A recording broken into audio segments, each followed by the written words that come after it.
তো হে হোয়াটসঅ্যাপ বন্ধুগণ, তোমরা কেমন আছেন? আশা করি ভালো আছেন। আমরা তো ভালো নাই, তার কারণ আমাদের যে গরম পড়ছে বর্তমান কুচবিহার ডিস্ট্রিক্টে মনে হয় এবার প্রথম এমন গরম পড়লে। তো তোমরা জানিয়ে দেবেন এই গরমে তোমরা কেমন আছেন, কমেন্ট করবেন যে তোমার দিকে গরম কেমন বা আমার দিকে গরম কেমন।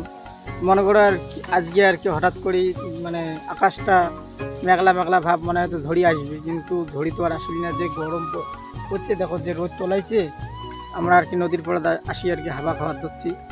তো মনে করো প্রত্যেকবারে আর কি দুর্গাপূজার বাস কাটি যাই এই এমন দিনও আর কি। আর তো দুর্গাপূজার 14 দিন কি 15 দিন আছে। তাছাড়া মনে করো দুর্গাপূজার বাস কাটি যাই, কোনোবারও এমন গরম হয় না। আর এইবার যে এমন গরম পড়ছে আর কি, যেহেতু খালি তোমরা বসেই থাকেন বা দাঁড়িয়ে থাকেন, আর এই গরমের জন্য আর কি টেকা যায় না। তার জন্য আজকে এখন ভিডিও করলাম যে বন্ধুরা তোমাদের দিকে কেমন গরম অবশ্যই কমেন্ট করে জানাবেন। তো আজকের ভিডিওটা যদি ভালো লাগে তাহলে পাশে থাকবেন, আর অবশ্যই কমেন্ট করে জানাবেন যে গরম কেমন। তো চলো আজকে এই পর্যন্ত, পরবর্তী নেক্সট ভিডিও দেখা হবে।